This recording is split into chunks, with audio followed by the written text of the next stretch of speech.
नमस्कार। हाल ही में prime minister Modi ji ने रिजर्व बैंक ऑफ इंडिया के गवर्नर के साथ मिलकर दो कुछ नई स्कीम्स को लॉन्च किया था, जिसमें से एक स्कीम के बारे में हम एक्सप्लेनेशन पहले एक वीडियो में देख चुके हैं और दूसरी स्कीम्स के बारे में इस पर्टिकुलर वीडियो में हम जानेंगे। और उस स्कीम का नाम कह लीजिए आरबीआई ओम्बुड्समैन स्कीम है। ये कोई स्कीम नई नहीं है। जिस तरह से पिछली जो स्कीम थी आरबीआई की, that is the retail direct scheme, वो कुछ नया था।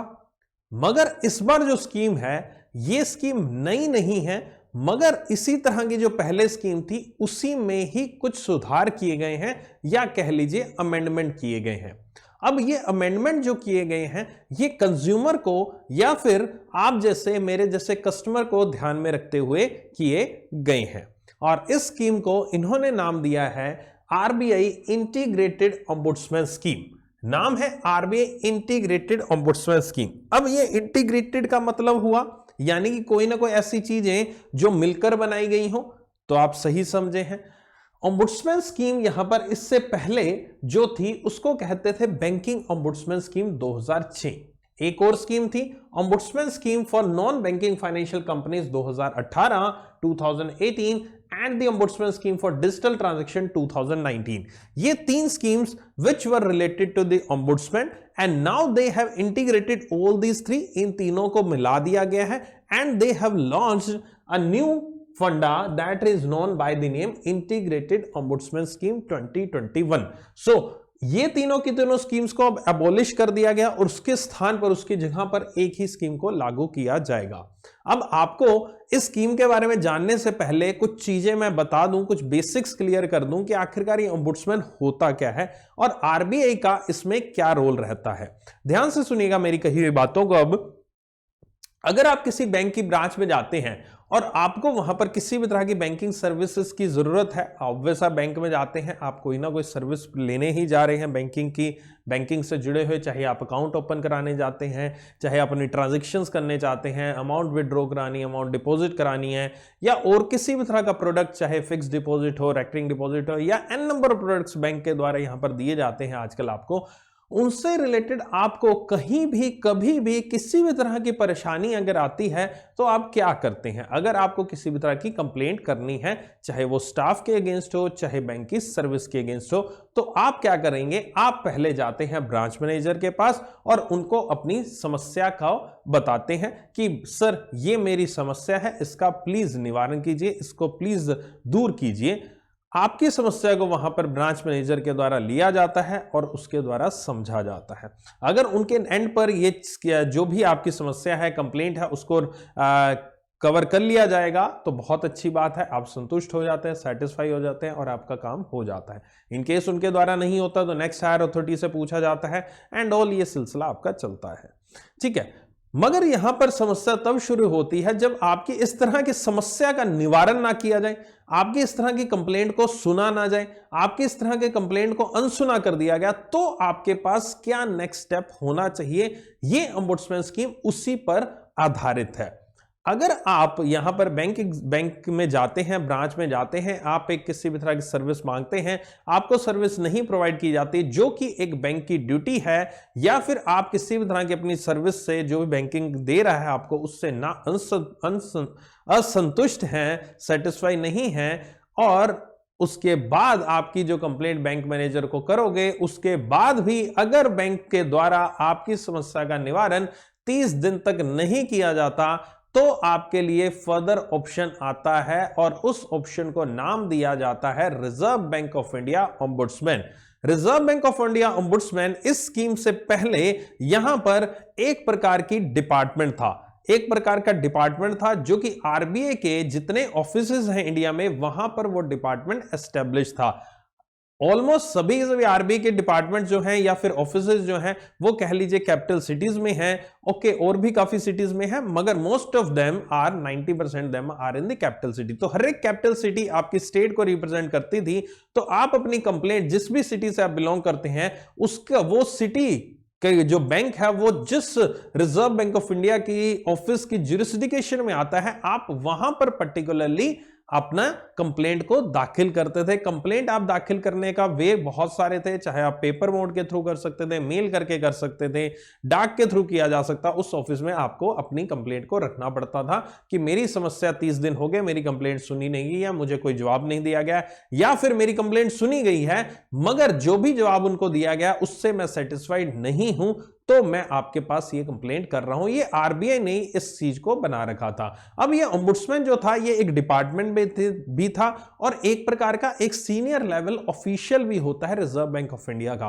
रिजर्व बैंक ऑफ इंडिया का सीनियर लेवल ऑफिशियल जो हर एक आरबीआई के ऑफिस में बैठता है और ये पूरा का पूरा डिपार्टमेंट को हैंडल करता है। उनके नीचे स्टाफ काम करता है और वो देखते हैं कि आपकी समस्या को किस तरह से सॉल्व किया जा सकता है। वो बैंक से संपर्क करते हैं, बैंक अपने जो एडमिनिस्ट्रेटिव ऑफिस होते हैं उनसे संपर्क करता है और उनके थ्रू ब्रांच में यहां पर देखा जाता है कि क्या मैटर है।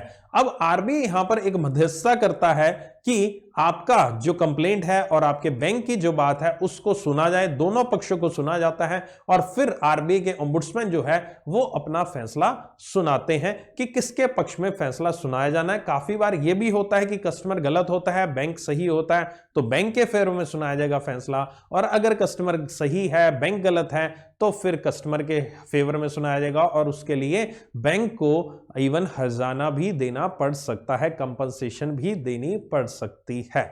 ठीक है, तो आई होप ये ओम्बुड्समैन जो वर्ड है ये अब आपको समझ में आ गया होगा।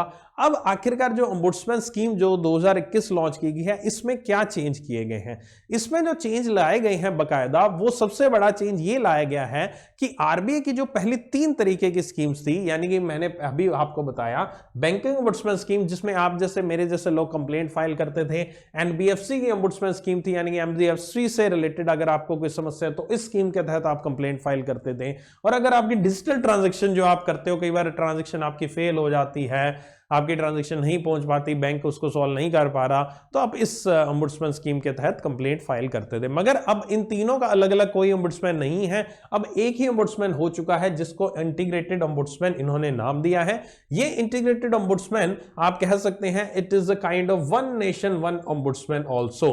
वन नेशन वन ओम्बुड्समैन क्यों? अभी मैंने आपको बताया कि आरबीआई के हर एक ऑफिस में यहां पर ओम्बुड्समैन अपॉइंट होता था, अब ऐसा नहीं है। आरबीआई ने अब इसको सेंट्रलाइज कर दिया है और इसका जो सेंट्रलाइज लोकेशन आरबीआई ने बताया है, जो सेंट्रलाइज प्रोसेसिंग सेंटर आरबीआई ने बनाया है जहां पर पूरे इंडिया से कंप्लेंट्स यहां पर हैंडल की जाएंगी, वो बनाया गया है चंडीगढ़ में। चंडीगढ़ इज द लोकेशन जहां पर ये one nation one ombudsman scheme से रिलेटेड एक सेंट्रलाइज प्रोसेसिंग सेंटर को डिजाइन किया गया है। अब आपको यह नहीं देखना कि आप कौन से स्टेट में हैं, आपकी ब्रांच कौन से आरबीआई के जुरिस्डिक्शन में आती है, आपको नहीं देखना। आपको सीधा एक ही जगह पर कंप्लेंट फाइल करनी है और आपकी कंप्लेंट को आगे देखा जाएगा, समझा जाएगा, रिजॉल्व करने की कोशिश की जाएगी। एक और बहुत इंपॉर्टेंट चेंज किया गया है, वो ये चेंज किया गया है, पहले आपको यहां पर चुनना पड़ता था कि किस तरह की सर्विस में समस्या है। मींस आपको बैंकिंग में अगर आप डिपॉजिट साइड हैं, डिपॉजिट साइड मतलब आप कैश जमा करा रहे हैं, या फिर आपको ट्रांजैक्शन में प्रॉब्लम है, आपके अकाउंट में समस्या है, या फिर दूसरी साइड बात करो आपने लोन के लिए अप्लाई किया, लोन आपको नहीं दिया गया, इस तरह की बहुत सारी बाइफर्केशंस थी आज से पहले, मगर अब उस तरह की बाइफर्केशन नहीं रहेंगी। अब as a consumer, as a customer आपको किसी भी तरह की यहां पर चुनने की समस्या नहीं होगी कि मुझे किस जगह पर, किस टैब के अंडर या किस तरह से अपनी कंप्लेंट को फाइल करना है। अब उस प्रोसेस को थोड़ा और सिंप्लीफाई कर दिया गया। आपको कुछ भी आपको अब चूज करने की आवश्यकता नहीं है कि भाई किस टैब के तहत मैं अपनी, किस कैटेगरी के तहत अपनी कंप्लेंट को फाइल करूं, क्योंकि ये चीज नॉर्मल एक लेमैन पर्सन को नहीं पता होती। ये भी अब बिल्कुल चेंज कर दिया गया है। The scheme defines in deficiency in service as ground for filing a complaint with the specified list of exclusion. बहुत सारे ऐसे रीजंस यहां पर अब डिफाइन कर दिए गए हैं। ऐसा नहीं है, पहले क्या होता था कि जब आप ओम्बुड्समैन के तहत आप फाइल करते थे अपनी कंप्लेंट, तो उस कंप्लेंट को इवन रिजेक्ट भी कर दिया जाता था। रीजन बीइंग कि वो इस पर्टिकुलरली उनके द्वारा जो लिस्ट साइन की गया उसके अंडर वो नहीं आती थी वो कंप्लेंट। लेकिन अब ऐसा कुछ नहीं है, अब कोई भी ऐसी लिस्ट नहीं है। तो अब जस्ट आप कंप्लेंट फाइल कीजिए, उसके बाद आरबीआई देखेगा कि इस कंप्लेंट को यहां पर देखा जा सकता है, नहीं देखा जा सकता, मींस इजीली रिजेक्ट नहीं हो पाएगी। So the centralised receipt and processing centre has been set up at the RBI Chandigarh. ये भी आपका एक मैंने अभी आपको बताया, और आप किसी भी तरह से अपनी कंप्लेंट फाइल कर सकते हैं, इवन फिजिकल या फिर ईमेल कंप्लेंट भी फाइल की जा सकती है। The responsibility of representing regulated entity, regulated entity का मतलब हुआ कोई भी बैंक या फाइनेंशियल इंस्टीट्यूशन जो कि आपकी जिसके अगेंस्ट आपने कंप्लेंट की है उसको रेगुलेटेड एंटिटी कहा गया है यहां पर। और ये कंप्लेंट या ये जो रिस्पॉन्सिबिलिटी जिस पर्सन की रहेगी वो रहेगा आपका यहां पर बैंक की तरफ से एक जीएम लेवल का एक ऑफिसर जो कि उस पब्लिक सेक्टर बैंक को यहां पर रिप्रेजेंट करेगा। जो भी कंप्लेंट या फिर जो भी ओम्बुड्समैन में कंप्लेंट की गई है वो एटलीस्ट जो एक नोडल ऑफिसर अपॉइंट किया जाएगा बैंक के द्वारा, और वो जनरल मैनेजर रैंक का ऑफिसर होना चाहिए। नेक्स्ट एक बहुत ही इंपॉर्टेंट इसमें चेंज किया गया है, और वो चेंज किया गया है अपीलेट अथॉरिटी से रिलेटेड। अपीलेट अथॉरिटी क्या होती है? इन केस बैंकिंग ओम्बुड्समैन ने अपना फैसला सुना दिया जिसको अवार्ड कहा जाता है। यहां पर अवार्ड वर्ड आपको मिलेगा लिखा हुआ, अवार्ड AWARD कहीं ना कहीं। अगर उसको फैसला सुनाना यानी अवार्ड पास करना, उसको अवार्ड पास करना कहते हैं। तो अब अवार्ड पास कर दिया ओम्बुड्समैन ने, आरबीआई ने यहां पर, चाहे जिसके भी फेवर में। अब नेक्स्ट क्या? नेक्स्ट अगर किसी भी कस्टमर को लगता है कि मेरे अगेंस्ट ये अवार्ड पास किया गया है बट मुझे यहां पर फेवर मिलना चाहिए था, तो वो नेक्स्ट एक हायर अथॉरिटी होती थी जिसके पास वो अपनी कंप्लेंट फाइल करा सकता था, और वो नेक्स्ट हायर अथॉरिटी होती थी, यानी कि वो जो भी फैसला ओम्बुड्समैन ने लिया उसके खिलाफ अपनी अपील दर्ज करा सकता था। जैसे आपका कोई फैसला हाई कोर्ट देता है तो आप सुप्रीम कोर्ट ने केस दर्ज करा देते हो, दोबारा से अपील कर देते हो, तो सेम वही केस है। तो ये पहले हुआ करते थे डिप्टी गवर्नर ऑफ आरबीआई, पहले ये पावर डिप्टी गवर्नर के पास होती थी आरबीआई के पास, लेकिन अब ये पावर कर दी गई है अपीलेट अथॉरिटी चेंज करके एग्जीक्यूटिव डायरेक्टर इंचार्ज को बना दिया गया है, जो कि डिपार्टमेंट के रहेंगे consumer education and protection department of RBI. यानी कि आरबीआई का जो भी कंज्यूमर एजुकेशन प्रोटेक्शन डिपार्टमेंट है उसके एग्जीक्यूटिव डायरेक्टर जिनको ये काम संभाला गया, सौंपा जा चुका है, उन्हीं वही अपीलेट अथॉरिटी में रहेंगे। तो डिप्टी गवर्नर का रोल भी अब चेंज कर दिया गया। डिप्टी गवर्नर को जो ये काम दिया गया था अपीलेट अथॉरिटी का, वो उनसे ले लिया गया है, और अब ईडी इंचार्ज जो रहेंगे इस पर्टिकुलर डिपार्टमेंट के, वो ये चीज कर सकते हैं। ठीक है, complaints can continue to be filed, ये यहां पर क्लिक करेंगे, यहां पर आप जाके इस पे कंप्लेंट कर सकते हैं ऑनलाइन अपनी फाइल, और ये सेंट्रलाइज्ड प्रोसेसिंग सेंटर जो है चंडीगढ़ का, वहां पर ये जाएगा। इवन आप इस फॉर्मेट के थ्रू भी अप्लाई कर सकते हैं अगर आप डाक के थ्रू करना चाहते हैं, और ये सारी की सारी स्कीम। और यहां पर जब आप क्लिक करेंगे तो ये पीडीएफ आपकी खुलेगी, और ये पूरी की पूरी पीडीएफ 18 पेजेस की इस पूरी की पूरी स्कीम को डिफाइन करती है। यहां पर सब कुछ लिखा हुआ है जो मैंने बताया, वो तो मोटा मोटी चेंजेस आए हैं। और एक और इंपॉर्टेंट चेंज यहां पर आया है, वो आप सुन के जाइएगा। बाकी सब चीजें मैंने मोटा मोटी आपको बता दी हैं जो आपके एग्जाम पॉइंट से जाननी जरूरी है। एक और जो बहुत बड़ा चेंज आया है, वो चेंज आया है आपका रिलेटेड टू कंपनसेशन। अभी तक क्या होता था, आपका इन केस अगर आपके फेवर में कोई एज अ कस्टमर है और आपके फेवर में कोई चीज आई है, तो क्या किया जाता था, यहां पर आपको कंपनसेशन भी दी जाती है। कंपनसेशन देने का मैक्सिमम अमाउंट जो है ओम्बुड्समैन के पास वो रहता है 20 लाख रुपए।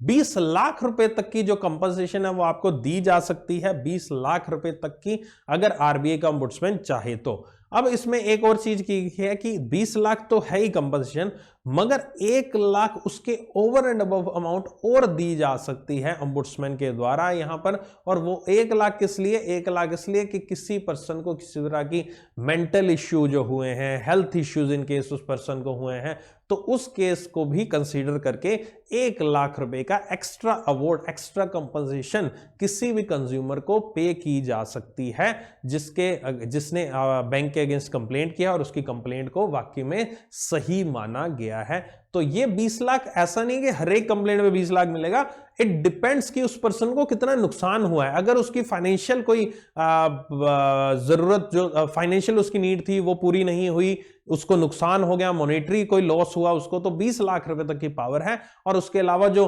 मानसिक प्रताड़ना हुई उसको या कोई समस्या हुई उसको, तो उस पर 1 लाख रुपए का एक्स्ट्रा कंपनसेशन उसको मिल सकता है। आई होप ये वीडियो आपको पसंद आई होगी। इसी तरह से मेरे साथ जुड़े रहिए, इसी तरह की वीडियोस आपके लिए लेकर आता रहूंगा। आप मुझसे डेली बेसिस पर करंट करंट अफेयर्स की क्लासेस ज्वाइन कर सकते हैं, जिसका लिंक डिस्क्रिप्शन में है। सुबह 7:30 बजे मैं डेली करंट अफेयर्स की क्लास आधा घंटा और आधा घंटा बैंकिंग अवेयरनेस की क्लास आपके लिए लेकर आता हूं अनअकैडमी प्लस पे। अनअकैडमी प्लस को सब्सक्राइब करें आज ही और इंडिया के टॉप मोस्ट एजुकेटर्स के साथ आप मुझसे भी पढ़ सकते हैं और अपनी बैंक एग्जाम की तैयारी को और बेहतर बना सकते हैं। और डेफिनेटली हम सब मिलकर इस एग्जाम को क्रैक करने में आपकी जरूर मदद करेंगे। सब्सक्राइब करें अनअकैडमी प्लस को, use code SBI10 for 10% discount. Link description में है मेरी क्लासेस का और सब्सक्राइब करने का भी अनअकैडमी को। Take care, love you all, bye bye.